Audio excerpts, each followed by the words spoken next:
বলিউডের আলোচিত সঙ্গীতশিল্পী নেহা ভাসিন সর্বদা স্পষ্ট কথা বলার জন্য পরিচিত তিনি। সম্প্রতি তার নতুন গান তু জানতা হে প্রকাশের সময় অনলাইন ট্রোলিং এবং বডি শেমিংয়ের অভিজ্ঞতার কথা শেয়ার করেছেন তিনি। নিজের ৪২তম জন্মদিনে নেহা তার নতুন গানের লঞ্চিং অনুষ্ঠানে উপস্থিত হয়েছিলেন।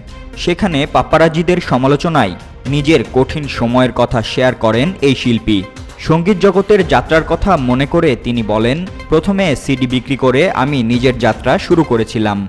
ধীরে ধীরে রেডিও স্টেশন দিয়ে কাজ শুরু করি। অনেক প্রতিকূলতার সম্মুখীন হয়ে অবশেষে সফলতার মুখ দেখেছিলাম। তিনি বলেন, তখন ততটাও ফেমাস হইনি আমি। সেই সময় আমার ছবি তুলে কে বলুন তো ক্যাপশন দিয়ে পোস্ট করা হয় সোশ্যাল মিডিয়ায়। এই ঘটনাগুলি ভীষণভাবে মানসিক দিক থেকে প্রভাবিত করেছিল আমাকে।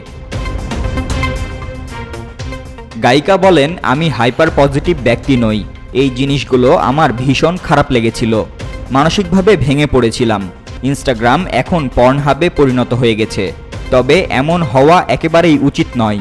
সোশ্যাল মিডিয়ায় ভালো দিকগুলোকে তুলে ধরা উচিত। অনেক বেশি ভারসাম্য রাখা উচিত মানুষের ব্যক্তিগত জীবন নিয়ে, তবে সবকিছু ভালো হবে।